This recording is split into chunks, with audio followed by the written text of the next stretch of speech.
Hi there, it's Memory from Friends Abroad Relationship School, and today I have an interesting topic. Basically, it's a question that I feel might help us as we explore conscious relationships. So, I find that the way that we've been doing relationships is the way that we have learned from others, the way that we observe, and also just hit and miss. We also introduce our own ways of doing in there, and there's nothing wrong with that. But what I recognize, or what I've recognized when it comes to relationships, is that if we look into concepts that we apply in other areas in our lives, where things really work out when we apply these concepts, and we apply similar concepts in romantic relationships, we might get better outcomes. So what happens is, whatever we do out there at work, at school, or in other areas that are sort of professional, or that need a professional approach, we tend to use concepts or approaches which actually guide us to do things in a certain way, and we apply frameworks and we apply skills and tools, and then when we are applying those tools and skills, we are intervening, but we intervene after assessing, planning, intervention, and then we evaluate, and then we replan again. And that can also be beneficial in our relationships. So if we are going to develop conscious relationships or introduce conscious relationships, it is important that we ask ourselves this question: why am I choosing this person? I reflected on that because I myself have found myself in situations or relationships where, when I look back to those situations or relationships, I ask myself what propelled me to get into that situation, because I didn't have the tools or skills to assess where I was putting my foot. When I go out in the forest, in nature, for a walk in town, I notice where I'm putting my foot. And most of us do that anyway, unless we are drunk. And then we don't really notice where we are putting our feet. But that's what we do in life, and that's also what we do at work. We notice where we are putting our feet. You don't just get started in a business. You don't just start doing something. You have to follow a framework or a concept. So if you want to date and you ask yourself, why am I choosing this person? This might include a person that you are crushing on. Really look into why you are crushing on them. Because sometimes we probably waste time focusing on somebody who's not good for us, simply because of a feeling. And when you start talking, maybe you are talking to people on the internet and you pick a certain person, really ask yourself, what is drawing you to that person? Because that's very important. It's not random that we tend to choose certain people. There's a reason why. And for me, I have recognized that I was choosing people who helped me to recreate a feeling from a long time ago, from back home, because we want to relive that. And then what happens is, then we want to fix, we want that feeling, bring up that feeling, and then if we want to fix the parents or our caregivers in the lover or the partner, who we are with. So it's important to explore why you are drawn to somebody. And there's nothing wrong with being drawn to someone, but be conscious, be aware of what you are doing and why you are doing it. I think that is where the difference is. It's important that we start exploring our why we do certain things and why we make certain choices or decisions. And what happens is when we explore or get into something unconsciously, we are bound to attract or attach to a trauma mate. Like I was saying about my situation, you attach to a trauma mate. And what can also happen in that is you can find that healthy people or people who actually love you wholeheartedly might not feel like the right match because they don't trigger the chaos that you are addicted to or that you are used to. So how do you answer that question, or how do you work through that question? It is important that we use our feelings to make decisions in our best interest. Broken record. We are feeling humans. Anything that we do comprises feelings. So sit with your feelings about this person and explore really what is the question that I've got right now. Why am I drawn to this question? And what are the pre-triggers? Maybe you've got a history of toxic relationships, challenging relationships, being attracted to people who let you down, etc., etc. There's so many things that we can apply in the pre-triggers. Maybe you haven't eaten, so you are looking and thinking that, oh, this is an edible man or a woman, so you pick that person. And then you want to explore the feeling, the sensations, images, feelings, and thoughts. And the thoughts. What are you thinking exactly when you look at this person? Oh, he's so attractive. Oh, she looks amazing. I think she'll be a catch. Oh, I think he's got a lot of money. Oh, he drives that car. Oh, I know him from the past. We went to school together.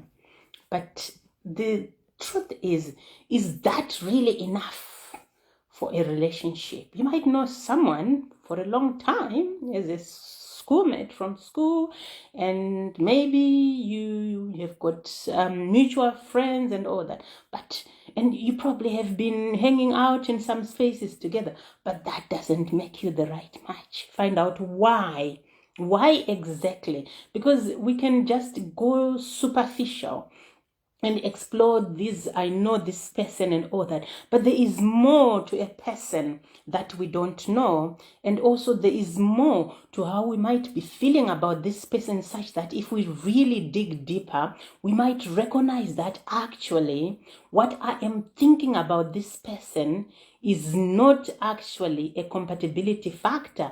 It's not something that makes them compatible to me.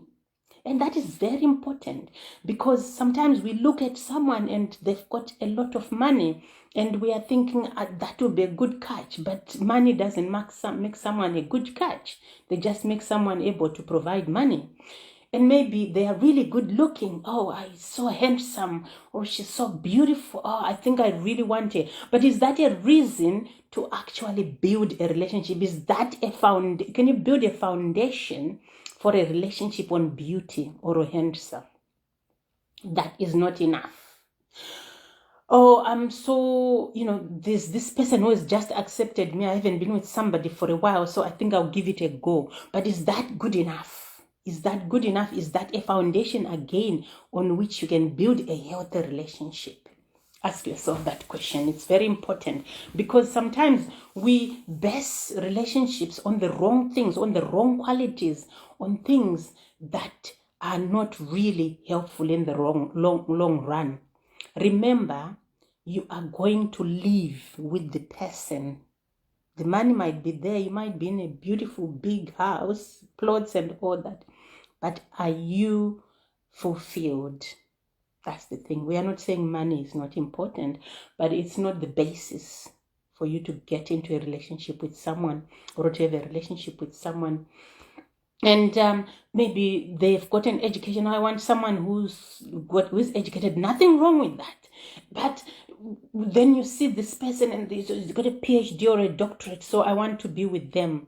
But is that a good reason? Are you going to be a good match before you decide from that degree? That is very important. And then if you have decided and picked this person, or you are with them already, still continue to ask yourself that question and look into how they treat you and explore root cause. Why am I here? What is it that's drawing me to this situation? Why am I continuing to choose this person with each milestone? Because if the relationship is progressing, you want to also recognize that progression needs to be explored so that you don't commit to a situation that you'll get out from or regret being in after a while. People do this thing where they choose somebody who's not good for them, and people are telling them, maybe you come to groups and ask for help and say, you know what, I've got this problem, and you still continue to choose that person. We know it's trauma. But then you live together, you get married and you're together, and then you recognize that you really don't want to be there. And look at what you've done. Maybe you could have left a bit earlier if you had tools and skills. And that is what we need, tools and skills. And then we need to parent ourselves, even in times when we really want somebody and we feel like, oh, was such a good catch. Oh, I think we were so good together. We can be so good together. But if you are noticing the red flags, if you are noticing that you don't feel good in their absence or in their presence, then it's best to let them go. But you need to parent the child in you who is struggling with abandonment. That's what you need, to parent yourself and remind yourself that there's other people out there. Same way you met this person is the same way you can meet another person. And this is what we sometimes forget when we really want to be with someone. We stop noticing so many people in the world. We stop noticing that the world is full of other people. We stop noticing that we still have an opportunity to meet someone else in future. It's just that we need to detach for now and to work on ourselves. And that is important, because that space where we can leave a situation which does not feel right is an opportunity to work on the self and to nurture the self. That is really important. So you go through these milestones, and it's important that you explore, what am I feeling? Because sometimes it might feel good to start with, and then at some point it might change. Things might change, and through no fault of anyone, what happens is that sometimes you are really trauma mates, and it's working, well for both of you. And then at some point, one of you recognizes that actually this is not feeling good. Or sometimes you get into a situation and you are okay. You haven't been triggered yet. And then somewhere down the line, you start triggering each other. Familiarity. And then when you start triggering each other, somebody stops feeling good, and you stop feeling good also, and you start noticing those red flags. So it's important that you act on them, because if you do not, again, you can progress and get to the next stage, and it's not the right relationship. So it's important that you explore how you are feeling, that feeling, because like I said, even a trauma bond feels right sometimes. It feels right, but until you objectively evaluate the feeling right, you might not know exactly what you are feeling, because we have these survival strategies that we have, that we employ. We tend not to, or we haven't learned to pause, feel, reflect, evaluate. We implement and evaluate. We haven't learned that, and it is probably helpful to start looking into that.